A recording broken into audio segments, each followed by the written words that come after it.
حضرت اقدس محمد مصطفیٰ صلی اللہ علیہ وآلہ وسلم نے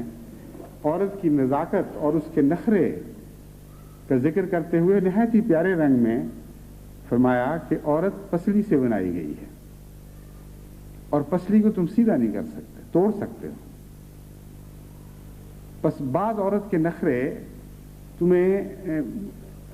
برداشت کرنے پڑیں گے، بلکہ ان کے ساتھ اس طرح رہنا پڑے گا کہ ان کا لطف اٹھاؤ۔ ان کی کجی میں بھی ایک حسن ہے، اور مثال کتنی خوبصورت ہے پسلی کی کجی بدزیب دکھائی نہیں دیتی، بلکہ اس کا حسن ہی اس خم میں ہے جس کو خدا تعالیٰ نے خاص تقدیر کے ساتھ بنایا ہے۔ تو ہمارا تو برتھ مارک ہے حضرت صلی اللہ علیہ وسلم اور خدا کی محبت، اسے کس طرح مٹاؤ گے؟ ہمارے گھروں کو جلا دو، ہمارے جسموں کو جلا دو، ہمارے اموال لوٹ لو، ہمارے عورتوں، بچوں، مردوں کو فنا کر دو، مگر خدا کی قسم، محمد مصطفیٰ کے خدا کی قسم اور کائنات کے خدا کی قسم کہ احمدیت کے دل میں جو محمد مصطفیٰ اور اللہ کی محبت کا برتھ مارک ہے اس کو نہیں مٹا سکتے۔ تمہیں طاقت کیا، استطاعت کیا ہے کہ ان دلوں تک پہنچ سکو؟ تمہاری آگیں جسموں تک جا کر ختم ہو جائیں گی، ہاں دلوں تک پہنچنے والی ایک آگ ہے جو خدا جلاتا ہے، اور وہ جب فیصلہ کرے گا تمہارے دل پر وہ بھڑکائی جائے گی تو کوئی دنیا کی طاقت تمہیں اس آگ کے اثر سے بچا نہیں سکتی۔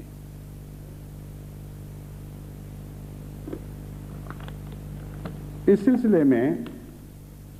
میں نے ایک قرآن کریم کی ایک آیت چنی ہے جو نمونتاً آپ کے سامنے رکھتا ہوں۔ مومن کا ایسے حالات میں کیا رد عمل ہوتا ہے، اس کے اوپر قرآن کریم نے مختلف مواقع پر مختلف رنگ میں روشنی ڈالی ہے۔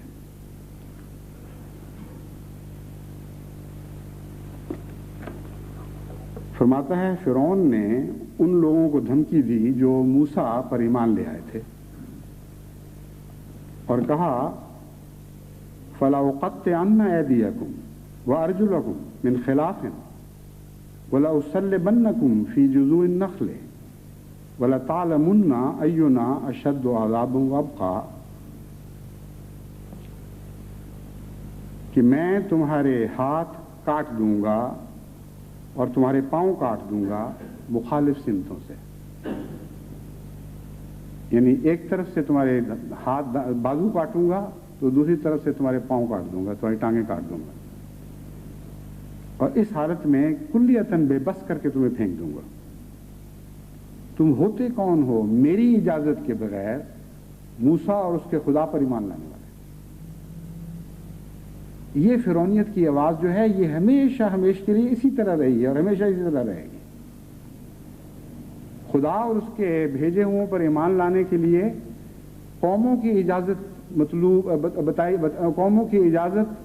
کا پابند کیا جاتا ہے، ان قوموں کی اجازت جو حاکم ہوں، اور ان بادشاہوں کی اجازت کا پابند کیا جاتا ہے جو حاکم وقت ہوں۔ ان کی مرضی کے بغیر تم کون ہوتے ہو کہ خدا پر ایمان لانے والے اور خدا کے بھیجے ہوئوں پر ایمان لانے والے؟ یہ سوال تھا جو اس وقت بھی اٹھا تھا، آج بھی اٹھا ہے، آئندہ بھی اٹھتا رہے گا، اور خدا کی جماعتیں ہمیشہ اس سوال سے اسی طرح نبرد آزما ہوتی رہیں گی جس طرح حضرت موسیٰ کے وقت میں نبرد آزما ہوئی تھی۔ اس کے جواب میں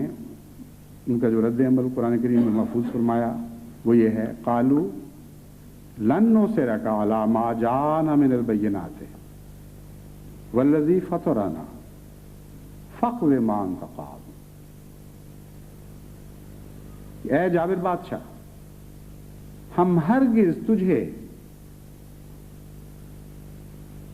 ان بینات کے مقابل پر ترجیح نہیں دیں گے جو خدا تعالیٰ نے ہمارے لیے بھیجی، ان روشنیوں کے مقابل پر جو خدا نے نازل فرمائی ہیں،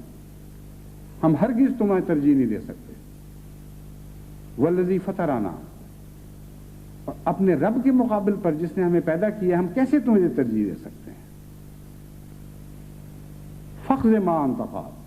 ہمارا جواب یہ ہے کہ پھر جو کچھ تو کر سکتا کر گزر۔ اگر یہ سودا ہے کہ ہم اپنے ایمان کو چھوڑ دیں تمہاری تکلیفوں سے بچنے کے لیے، تو پھر ہمارا جواب یہ ہے کہ پھر جو تکلیفیں تمہارے تصور میں آتی ہیں دیتے چلے جاؤ اور دیتے چلے جاؤ، لیکن خدا کی قسم ہم اپنے خدا اور اس نور کو نہیں چھوڑیں گے جو خدا نے ہمارے لیے